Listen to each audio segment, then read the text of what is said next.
হে everyone, আসসালামু আলাইকুম। আজকে আমার একটা রেগুলার ব্লগে আপনাদেরকে স্বাগতম। তো আমার বন্ধু অন্তর আর সামি ভাই জার্মানি থেকে আজকে বুদাপেস্টে এসেছে। তো আজকে বৃষ্টি যেহেতু হয়েছে, তো বললো যে আজকে রাতে একটু বুদাপেস্ট সিটিটি ঘুরে দেখবে।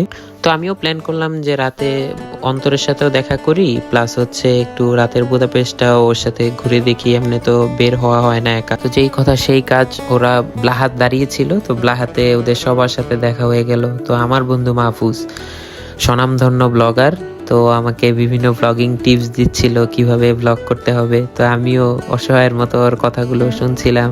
না, ঠিক আছে, ওর মতামতের সাথে একমত। তো আমার বন্ধু এই তো অন্তরের সাথে প্রথম হাগ আমার জার্মানি থেকে আসার পর।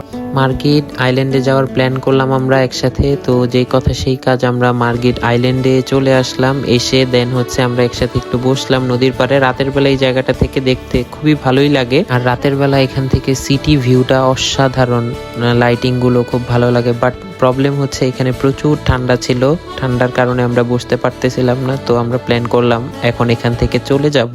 আমাদের নেক্সট প্ল্যান হলো আমরা পার্লামেন্ট যাব। তো এখানে কিছু ছবি ভিডিও ক্যাপচার করলাম সবাই। বৃষ্টি হওয়ার কারণে জায়গাটা আরো বেশি সুন্দর লাগতেছিল। তো আমরা হচ্ছে এই যে এটা হচ্ছে মার্গিট ব্রিজ, এই ব্রিজ হেঁটে পার হয়ে দেন হচ্ছে আমরা পার্লামেন্টের দিকে চলে আসলাম। আর পার্লামেন্টের দিকের পরিবেশটাও সুন্দর লাগছিল। তো এই তো ফাইনালি পার্লামেন্ট চলে আসলাম। পার্লামেন্ট বিল্ডিংটা আমাদের বুদাপেস্টের একটি ঐতিহাসিক বিল্ডিং। এটা হচ্ছে ওয়ার্ল্ডের থার্ড সবচেয়ে বড় হচ্ছে পার্লামেন্ট বিল্ডিং।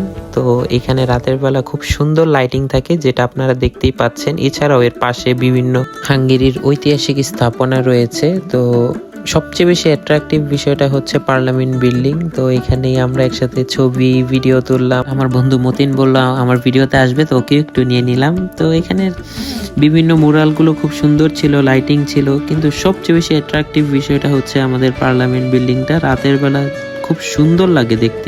আর এভাবে মাঝে মধ্যে রাতে ঘুরতে ভালোই লাগে, কারণ প্রতিদিন তো বন্ধুদের সাথে আর দেখা হয় না। তো আমরা এরকম মাঝে মধ্যে একসাথে সবাই একসাথে হই, গল্প আড্ডা, কারণ দূরে থাকি দেশ থেকে। তো বন্ধুরাই হচ্ছে সর্বশেষ ভরসা। তো ওদেরকে নিয়ে আশেপাশে ঘুরতে আড্ডা দিতে ভালোই লাগে। আমার বন্ধু এই যে সাব্বির আছে আমার সাথে। তো পার্লামেন্ট বিল্ডিং নিয়ে তো সেরকম বলার কিছু নেই, এটা দেখতে এমনিতেই অনেক বেশি সুন্দর। তো বিল্ডিংটি রাতের বেলা যতই দেখা যায় ততই কম মনে হয়, এত বেশি সুন্দর। লাইটিং করার কারণে আরো বেশি সুন্দর লাগে। আর আরো একটি বিষয় হচ্ছে আমাদের হাঙ্গেরিতে হচ্ছে ক্রিসমাস যেহেতু চলে আসছে, তো এখন থেকেই প্রিপারেশন শুরু। ট্রামগুলোতে সুন্দর করে লাইটিং করা হয়েছে। এছাড়াও আমাদের শহরটাও খুব সুন্দর করে লাইটিং করেছে। তো পার্লামেন্ট বিল্ডিং এর সামনে সবাই পর্যায়ক্রমে ছবি তুলছিল। তো এখানে আমরা কিছুক্ষণ সময় কাটালাম একসাথে, গল্প আড্ডার মধ্যেই ছিলাম। তো ফাইনালি পার্লামেন্ট বিল্ডিং এ অনেকক্ষণ ঘোরাঘুরি করে দেন হচ্ছে আমাদের এখন বাসায় ফেরার পালা। তো বাসায় ফেরার পথেও অনেকগুলো মূর্তি পড়ে, তো এগুলো আপনাদেরকে একটু দেখানোর ট্রাই করছিলাম।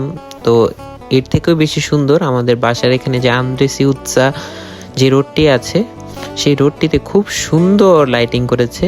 তো পরবর্তী কোনো ভিডিওতে ইনশাল্লাহ এই রোডটিও খুব সুন্দরভাবে দেখাবো ইনশাল্লাহ। তো আমার আজকের এই শর্ট ভ্রমণটি ছিল এই পর্যন্তই। ভিডিওটি দেখার জন্য অসংখ্য ধন্যবাদ। তো সকলে ভালো থাকবেন, সুস্থ থাকবেন। আল্লাহ হাফেজ।